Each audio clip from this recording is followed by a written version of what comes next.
E aí galera, beleza? Como é que estão sendo esses dias? Como é que tem sido sua semana? A gente está aqui hoje para uma aula de EBD. Eu tenho certeza que vocês estão com saudade da EBD, eu também. Mas enquanto isso, a gente vai estudando por aqui e eu espero que Deus fale bastante ao seu coração. Nós vamos fazer uma oração nesse momento para darmos início a essa aula em nome de Jesus. Pai, nós nos colocamos diante da Tua presença. Queremos, ó Deus, que essa aula fale conosco. Queremos, Senhor, ouvir a Tua voz e nos ensinar, Jesus, o real propósito da nossa vida. Senhor, fica conosco, em nome de Jesus. Amém. Nós vamos iniciar também, nesse período, a nossa nova revista, tá? Que é Ser ou Não Ser, Descobrindo a Nossa Identidade. Eu sei que vocês ainda não pegaram essa revista, mas ela se encontra aqui na Secretaria da Igreja e vocês podem vir buscar aqui ou me avisem para eu entregar na casa de vocês, tá ok? Então, vamos começar a nossa aula, vamos para o quadro. O tema da nossa lição é o propósito de Deus para mim. Nós vamos hoje entender um pouco sobre isso. O propósito é a intenção, a definição de algo, né? Para quê, por quê das coisas. E a gente sempre se pergunta qual o propósito de Deus para a minha vida. Para simplificar um pouco isso, para a gente entender, eu vou mostrar para vocês aqui numa dinâmica. Eu tenho duas garrafas. E essa garrafa, ela foi destinada, a intenção é para que seja posto água, né? Essa é uma garrafa de água, então tem duas garrafas iguais. Só que aqui eu tenho água e aqui eu tenho café. Na verdade, o propósito dessa garrafa não é para café, e sim para colocar água. Essa garrafa vai à geladeira. Se eu fosse agora tomar esse café, ele deve estar horrível. Porque o café foi feito para tomar quente. Embora tenha sorvete de café, bala de café. Mas esse café líquido ele foi feito para tomar quente. Então a garrafa específica para o café é a garrafa térmica. Então, se eu fosse hoje adquirir essa água em algum lugar, eu vou comprá-la gelada. Eu posso comprá-la no ônibus, no trem, no metrô. Mas o café nessa garrafa eu não vou encontrar em lugar nenhum, porque esse não é o propósito dessa garrafa. Ela não foi criada para colocar café. Existe a garrafa específica para o café. E a gente às vezes quer se colocar em determinados lugares, a gente às vezes quer estar em alguns lugares, a gente quer ser alguma coisa que nós não fomos criados para ser. E é por isso que a gente vai entender qual é o propósito de Deus para a nossa vida. Por que é que nós fomos criados. E a gente vai entender isso à luz da Bíblia. Gênesis 1:26 diz o seguinte: E disse Deus, agora vamos fazer os seres humanos que serão como nós, que se parecerão conosco, eles terão poder sobre os peixes, sobre as aves, sobre os animais domésticos e selvagens, sobre os animais que se arrastam pelo chão. Deus está dizendo que Ele vai fazer os seres humanos conforme a imagem e semelhança dele. Ele vai fazê-los, vai nos criar parecidos com Ele, vai nos criar como Ele, para que eles tenham poder sobre peixes, sobre as aves, sobre os animais domésticos e selvagens e sobre os animais que se arrastam pelo chão. Deus ele já havia criado algumas coisas. Depois de 5 dias de criação, ele vê que tudo era bom, mas ele vê que falta algo e ele vai criar o homem. E é a hora que ele se dedica e diz, nós vamos criar a imagem, a nossa imagem e semelhança. Adão tinha sido criado à imagem de Deus e cada ser se reproduziria segundo a sua própria espécie. Adão e Eva se multiplicariam e reproduziriam filhos à imagem de Deus. Lá em João 1,18 diz assim, Deus nunca foi visto por alguém. O Filho unigênito que está no seio do Pai, esse o revelou, o qual é a imagem do Deus invisível, Jesus, o progênito de toda a criação. Deus ele nos cria primeiro, com o propósito de sermos a sua imagem e semelhança. Depois, o propósito de Deus criar o ser humano. Por que Deus cria o ser humano? Qual é o propósito? Porque Deus queria ter uma família. Deus desejava ter uma família de muitos filhos semelhantes a Jesus para a glória de Deus. Ele desejava ter uma família e isso fala de uma unidade. Apesar de não estar enfatizada a unidade da igreja, sabemos que os filhos de Deus, feitos à imagem e semelhança de Jesus, eles não podem ser brigões, irritados e maldizentes. Aí é que a gente se pega, né? Quem não é brigão, irritado e maldizente? Acho que nenhum dos pré-adolescentes, claro que não. Você não é isso, você não tem isso, de jeito nenhum. Irmãos devem proteger um ao outro, amar um ao outro. João 17:21 vai dizer, porque para que todos sejam um, como tu, ó Pai, o és em mim e eu em ti, que também eles sejam um em nós, para que o mundo creia que tu me enviaste. Deus ele nos cria para sermos parte dessa família que é perfeita. Nos cria para sermos a sua família, sermos parecidos com Jesus, sermos a imagem e semelhança de Jesus. Deus ele também desejava ter muitos filhos. Então Deus nos cria com o propósito de ele ter uma família, de ter muitos filhos. Isso fala de quantidade. A ordem de Deus para o homem foi encher a terra, multiplicar. Tem gente que pega isso com muita força e faz mesmo, multiplica. A ordem de Jesus para os seus discípulos foi: fazei discípulos de todas as nações. Logo, Deus deseja que os seus filhos se multipliquem. Ele fala para que a gente se multiplique, como sendo pais, multipliquem seus filhos. E como nós, sendo discípulos de Jesus, ele diz para os discípulos e agora ele diz para nós: ide fazei discípulos de todas as nações. Para a gente trazer pessoas para o seu reino, para a gente falar do seu amor, para a gente ganhar outros filhos. Você como filho de Deus, você como discípulo de Jesus, você também vai trazer novos filhos para esse meio. Não escolheste vós a mim, mas eu vos escolhi a vós e vos nomeei, para que vades e deis fruto e o vosso fruto permaneça, a fim de que tudo quanto em meu nome pedirdes ao Pai, Ele vos conceda. Deus agora ele nos chama para a responsabilidade de gerarmos novos filhos. Como isso, Thaís? Como que eu vou fazer isso? Quando eu falo de Jesus para as outras pessoas, quando eu me comporto como um filho de Deus, que tenho responsabilidade para com o meu Pai, que assumo a responsabilidade de filho de Deus e transporto isso para as outras pessoas, levo isso para a minha escola, levo isso para a minha rede social. Deus, ele desejava que os seus filhos fossem parecidos com Jesus. A gente sempre tem uma tendência de olhar para alguém e querer ser igual. Na família, em casa, quem tem mais irmãos, sabe que a mãe sempre tem aquela coisa de dizer: essa menina não tem nada da mais velha, não parece nada com fulano. Eu queria muito que o Luiz Otávio fosse mais parecido com o João, ou que o João fosse mais parecido com o Luiz.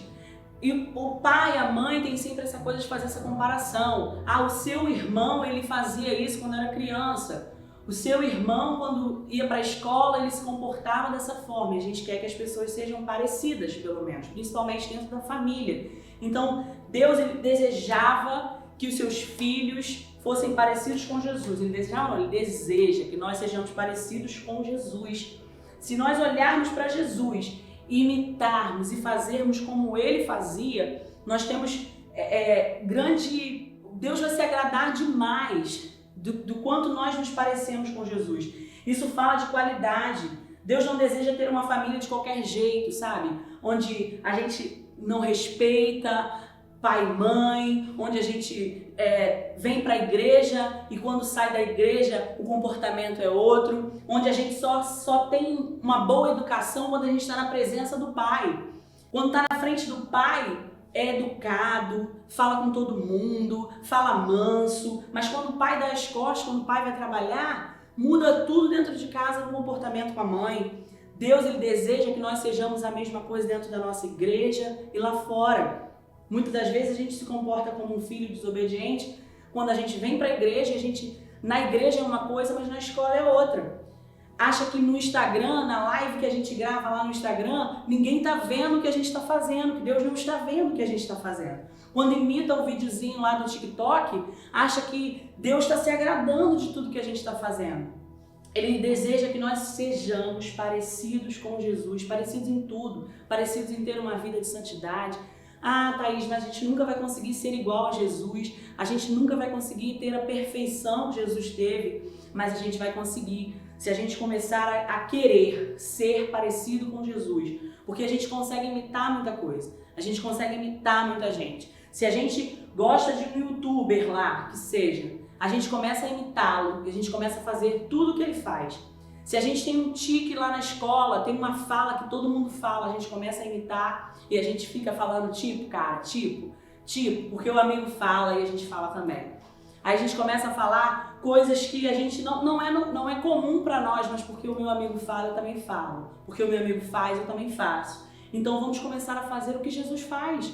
Por que não amar como Jesus amou? Por que não perdoar como Jesus perdoou? Por que não falar como Jesus falou? Ah, mas ele falava palavras muito bonitas e palavras muito difíceis, mas nos tempos de hoje nós podemos usar a mesma linguagem de Jesus, mesmo que não seja no português da época, que seja no nosso, seja como agora, como nós falamos agora, mas que seja uma fala que Jesus falaria, que seja uma atitude de como Jesus agiria. Nós precisamos ser parecidos com Jesus, humilde, manso, servir como Jesus serviu. Jesus tinha poderes, Jesus agiu enquanto esteve aqui, como alguém como nós. Jesus teve 12 anos, Jesus teve 13 anos, Jesus teve a tua idade. E Jesus andava e fazia a vontade do seu Pai. Deus desejava que tudo que os seus filhos fizessem fossem para a glória de Deus Pai. Essa é uma questão para a gente parar e pensar.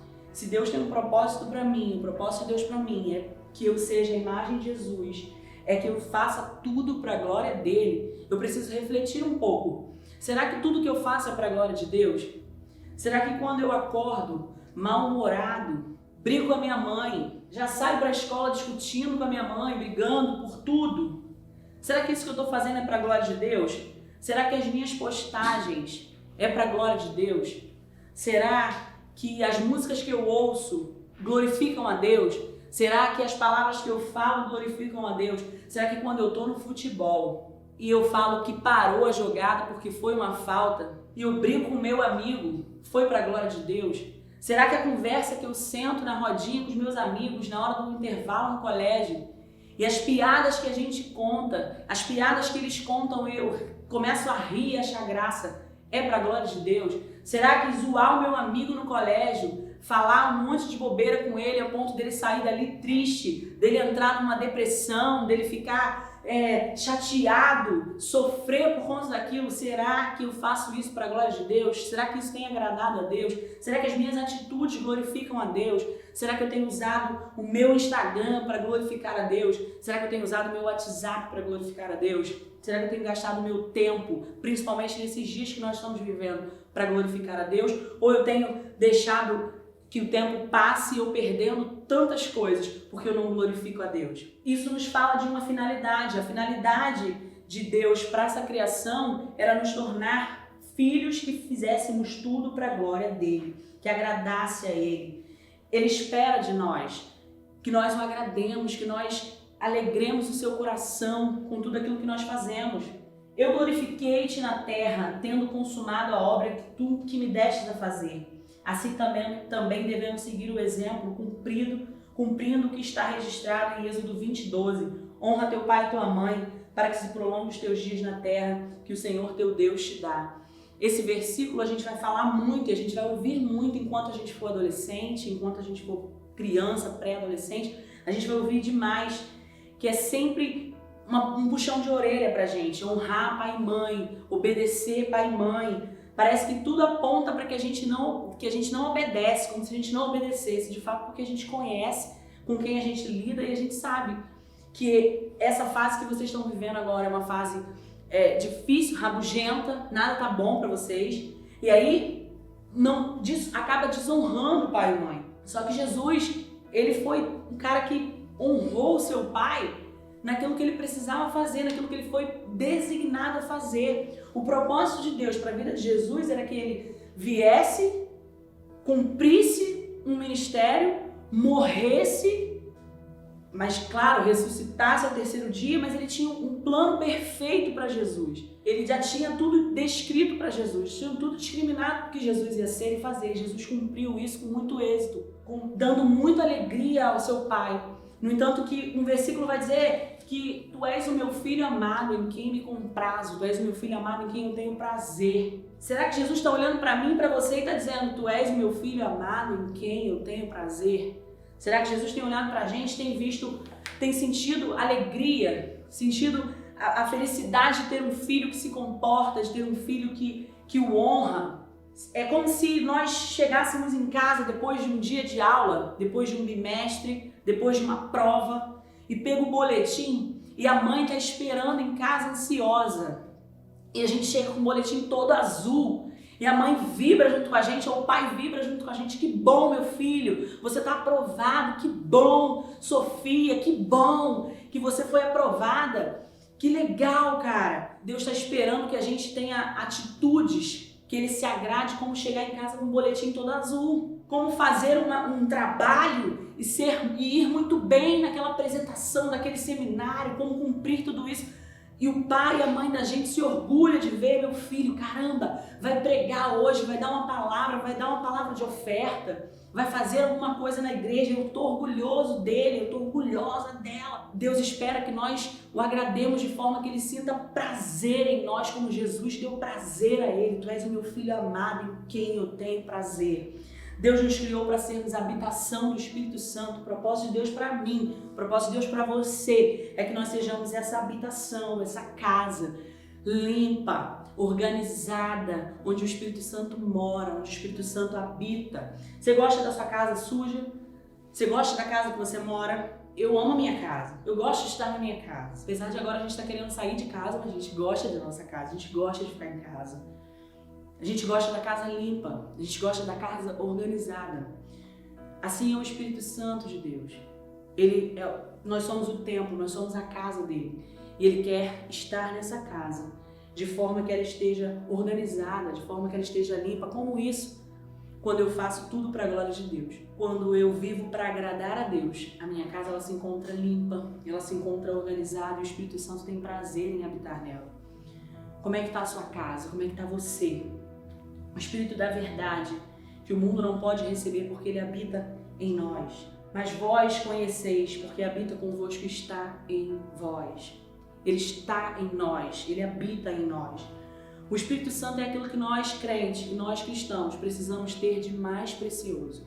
É aquilo que nós cuidamos de forma mais preciosa, de forma mais valiosa. O que você tem de mais valioso? O que você tem de mais precioso? Que você julga mais precioso?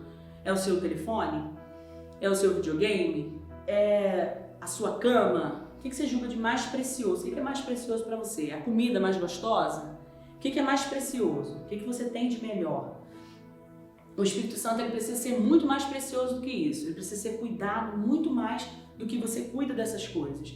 Eu tenho paixão pela minha chuteira, eu tenho paixão pelo meu iPhone, eu cuido dele com muito carinho, com muita dedicação, eu não deixo cair, eu limpo, eu faço tudo isso. O Espírito Santo ele precisa ser mais precioso, mais bem cuidado do que isso que você tem feito com esse bem que você tem. Ele é o que nós temos de mais precioso, porque ele é o selo da nossa liberdade, é o selo da nossa redenção. Lá em 2 Coríntios 1:22, o qual também nos selou e deu o penhor do Espírito em nossos corações. Assim como todo cidadão, ele possui uma carteira de identidade. E onde a gente chega, se a gente precisa mostrar uma identidade, ali está lá a nossa foto, a data que nós nascemos, o nome da nossa mãe, para quem tem o nome do pai. E nós nos identificamos por ali. A pessoa tem real a prova de que somos nós, de que eu sou a Thaís Milena da Silva Vasconcelos. Está na minha identidade. A identidade do cristão é esse selo, é o Espírito Santo. Quem é crente em Cristo Jesus, todo cristão, ele tem uma identidade que é o Espírito Santo. É muito mais do que pegar uma Bíblia, colocar debaixo do braço e sair e as pessoas falarem ali, vai um crente, porque isso é fácil. Pegar uma Bíblia e sair com ela, qualquer pessoa pode fazer. Dizer que é líder de GECEL e sair de casa com a carta, com a pastinha que a gente deu para colocar lá o controle do seu GECEL e dizer, eu sou líder de um GECEL, eu sou lá da rede Join. Uau! Isso não quer dizer que você é um cristão. A marca de um cristão sim, essas coisas, ao olhar, as pessoas podem dizer, é crente, mas o que me classifica como um cristão de verdade é a presença do Espírito Santo na minha vida, é a presença do Espírito Santo na tua vida, que as pessoas não precisam ver alguma coisa para dizer que você é um cristão. As pessoas precisam apenas sentir A diferença que você faz é o que vai te caracterizar como um cristão de verdade. A presença do Espírito, esse Espírito alimentado em você, vai fazer com que as pessoas testifiquem que você é um cristão. Com que a sua identidade, a minha identidade de cristão é a presença do Espírito Santo nas nossas vidas. Então, é o que nós temos de mais precioso. Romanos 8,16, o mesmo Espírito testifica com o nosso Espírito que somos filhos de Deus. O Espírito Santo, ele é também um passaporte para o reino de Deus. Jesus, falando a um homem doutor da lei chamado Nicodemos, ele declarou: na verdade te digo, que aquele que não nascer da água e do Espírito não pode entrar no reino de Deus.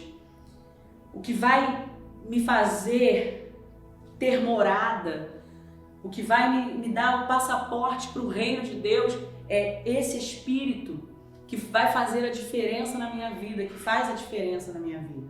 Com a presença do Espírito Santo é que nós conseguimos adorar a Deus. Nós só conseguimos adorar a Deus através do Espírito Santo.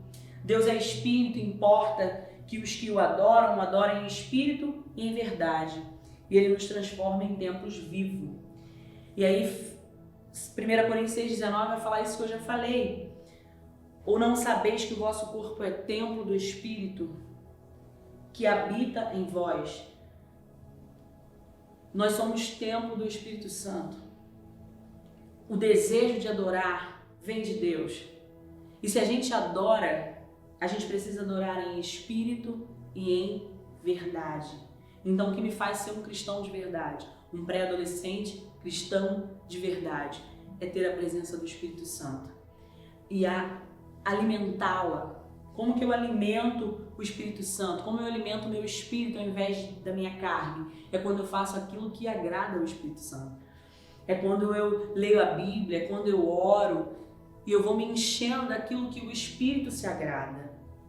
Agora, se eu passar o meu dia inteiro jogando, xingando, porque dentro do jogo xinga e ouve todo tipo de palavrão que se pode, conhece todas as armas, se você conhecer todas as armas do Free Fire, se você conhecer todo o jogo de ponta cabeça, todos os macetes de ponta cabeça, enchendo a tua carne daquilo que é ruim, se alimentando daquilo que é carnal, o Espírito Santo ele vai se abatendo, porque de nada vale tanto tempo perdido com coisas que não agradam a Ele.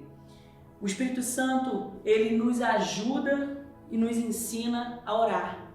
Às vezes nós não temos palavras para colocar diante de Deus. Às vezes a luta e a dificuldade que nós vamos enfrentando na nossa vida, a gente tem só vontade de chorar quando a gente chega diante de Deus.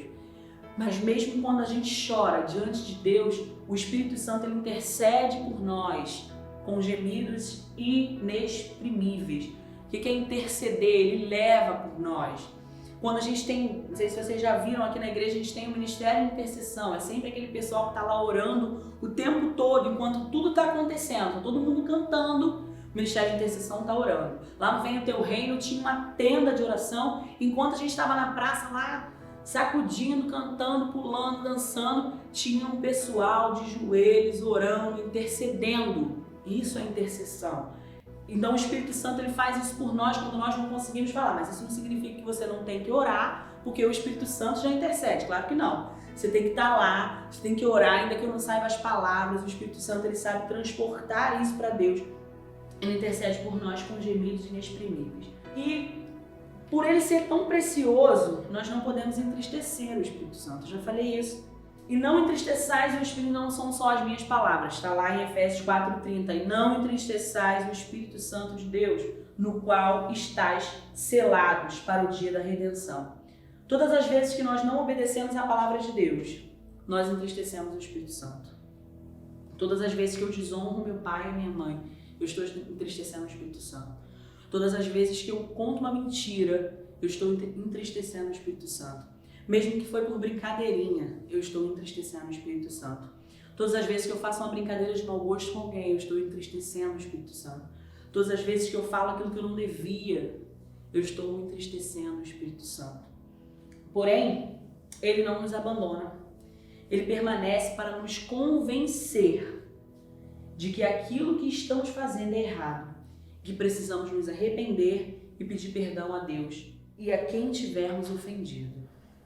Então o Espírito Santo, ele não nos abandona, ele vai estar sempre com a gente, mesmo que triste, mas ele vai nos convencer de que aquilo que nós fizemos, de que aquilo que nós estamos fazendo está errado. Então todas as vezes que você está fazendo ou fez alguma coisa, que depois vem um incômodo e você se sente muito incomodado por aquilo que você fez, tenha certeza, é o Espírito Santo que está te incomodando para te convencer de que você precisa rever aquilo que você está fazendo de errado, pedir perdão, se arrepender de fato.